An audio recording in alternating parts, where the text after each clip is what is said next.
Just thought I'd stare at you for a second just to mix it up. I usually start right away, so awkward silence is always fun. So what we're going to try to do is we're going to try to take what we just learned about derivatives and just apply it to a number of different questions. Just a couple of different examples. So here's an example. It says find the equation of the tangent line to the function y equals 2x squared plus 4x minus 1 at the point 2 and 15. Here's what you need to know about finding the equation of a line. You need to know the slope, and you need to know a point. You know the slope is the derivative, okay? So we need to find the derivative at that point, at the point 2 and 15, and then we need to use that to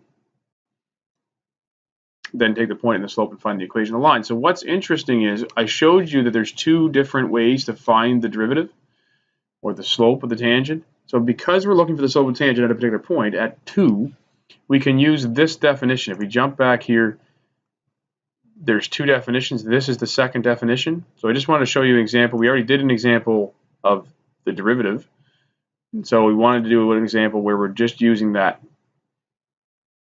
other formula. So if you look at the limit as x approaches 2, that's a, of f of x minus f of a, which is f of 2, over x minus 2.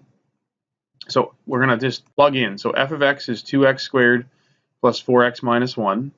F of 2 we know is 15 from right there. So we get minus 15. And then it's divided by x minus 2. Now, if we plug in 2 right away, we're going to get 0 over 0. Okay, so because of that, what we're going to do is we're going to say, okay, this always gives me 0 over 0 every time.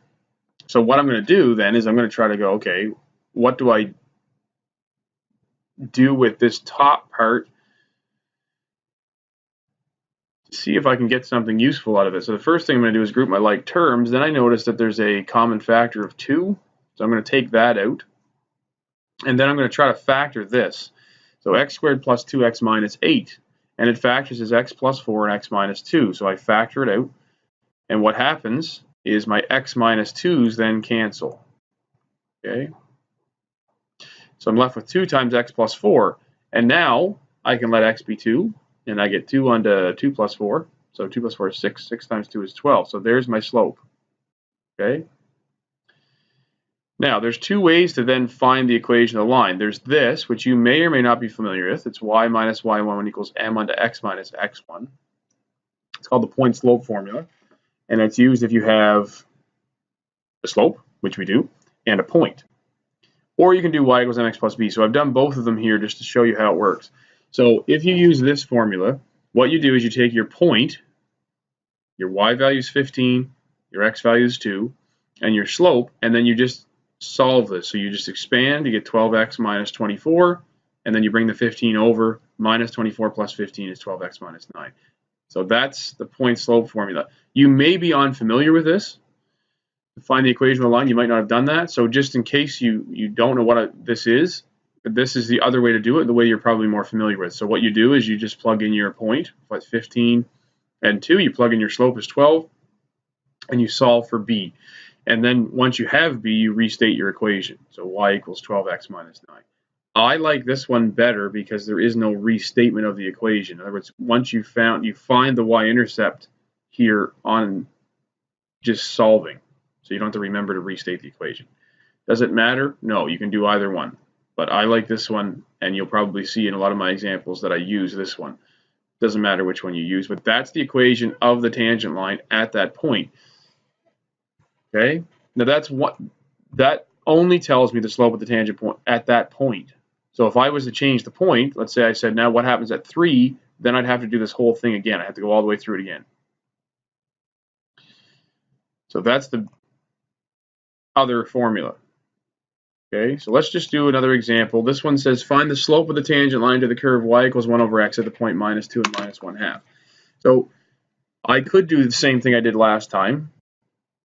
Okay, I could go back to my f of x minus f of a divided by x minus a, but I'm going to just show you how to do it by finding the general derivative, just so that you have that knowledge. So let's do this.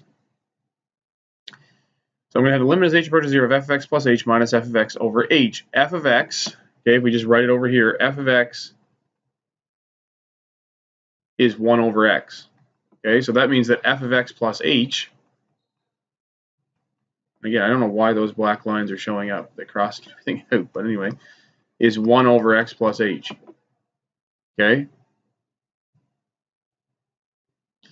So I'm going to go and replace those then up top, 1 over x plus h minus 1 over x. And on the bottom, I just have h. Now, this formula always gives you 0 over 0. So you don't have to check. It always is 0 over 0. By definition, it is. So you have to do something. So here, because I have fractions, what I'm going to do is I'm going to get a common denominator.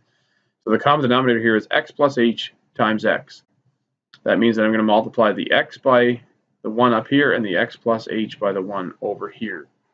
Okay, so this is going to give me x minus x plus h all over x times x plus h and then all over h. And then if you look at this, x minus x, those cancel, so I just have minus h on the top. And it's then divided by that x times x plus h and then divided by h. And what happens is this h cancels with this one. Okay? So I end up with minus 1 over x times x plus h. All right?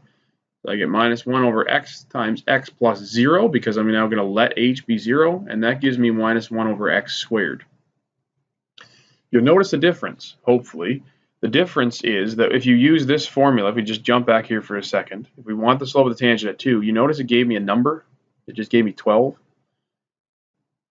This formula gives me the general expression. So what I have to do is then plug in my value. So I got to plug in, I want it at x is minus 2. So I plug that into my equation, and that gives me the slope. Okay?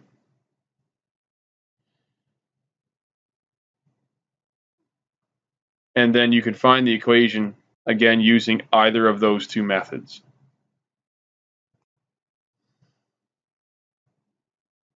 Which I thought I had on the next slide and don't. So let's go back here and because it does say find, oh no, sorry, it just only says find the slope, that's why. So we found the slope that way. All right, one more example. We'll just go through this quickly and then we'll practice more of that together in class. But find the equation of the tangent line to the curve y equals the square root of x plus 3 at the point 6 and 3. So it gives you a methodology here to find the slope by taking the derivative. So we're going to use our f of x plus h again. Excuse me, so I'm going to get this. And again, just so you can kind of see what we're doing, f of x plus h is going to be the square root of x plus h plus 3, okay? Because wherever the x is, you replace it with x plus h. Some people like to do stuff like this, square root of x plus 3 plus h, and stick it outside. That is not right. Please never do that, ever, ever, ever, ever, ever, all right?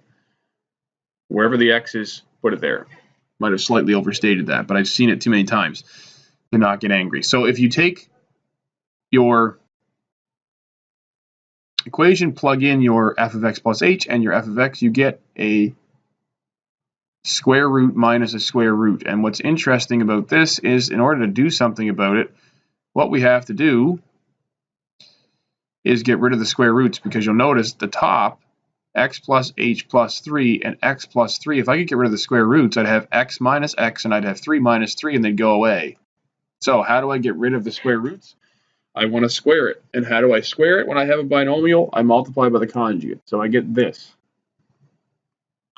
That gives me x plus h plus 3 minus x plus 3. Okay, and these are, I'm just going to put them in brackets to keep track of the signs.